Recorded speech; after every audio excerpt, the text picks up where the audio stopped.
Welcome to Circle Time. My name is Mrs. Long, and I will be reading Froggy Goes to School by Jonathan London.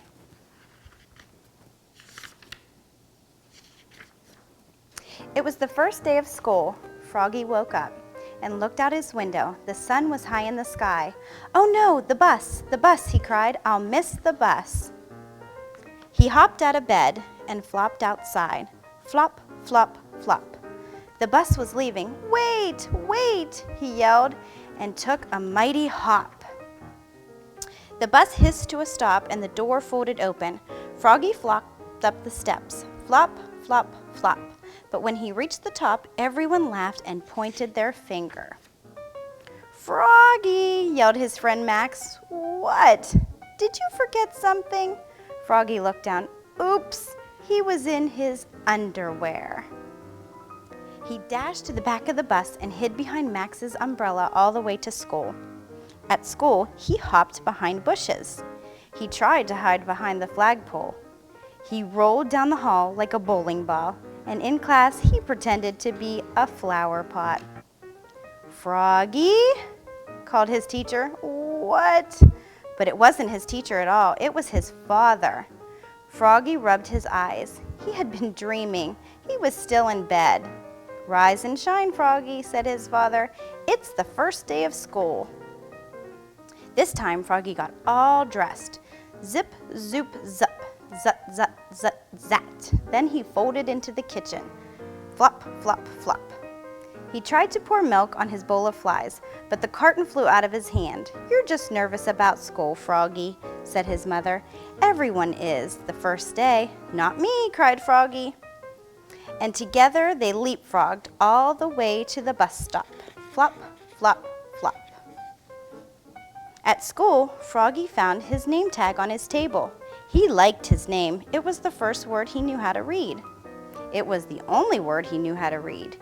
He read it aloud, louder and louder. "Froggy." "Froggy," cried his teacher, Mrs. Witherspoon. "What?" "Hush, dear. It's time to pay attention." But it was hard to pay attention. He squirmed. He looked out the window at the falling leaves. He felt like a leaf. Falling, falling, flop. He fell out of his chair. "Oops.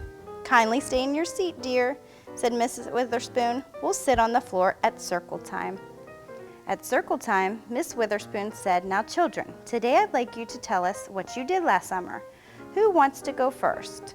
Froggy shouted, "Me, me, me, me, me," and so did Max. Mrs. Witherspoon went, "Clap, clap, clap, clap, clap," and everyone went, "Clap, clap, clap, clap, clap," with her. Then they grew very quiet. "Now, one at a time," said Miss Witherspoon.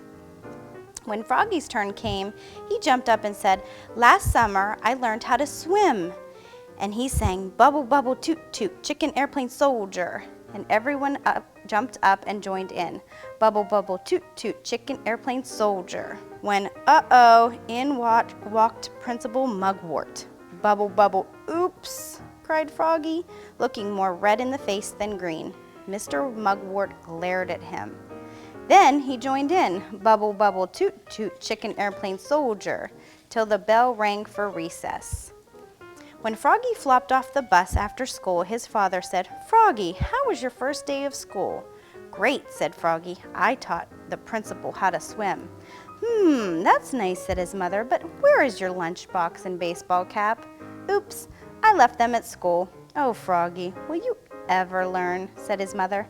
"That's why I'm going to school, Mom." And together they leapfrogged all the way home. Flop, flop, flop. Thank you for joining us for Circle Time. We just read Froggy Goes to School. See you next time.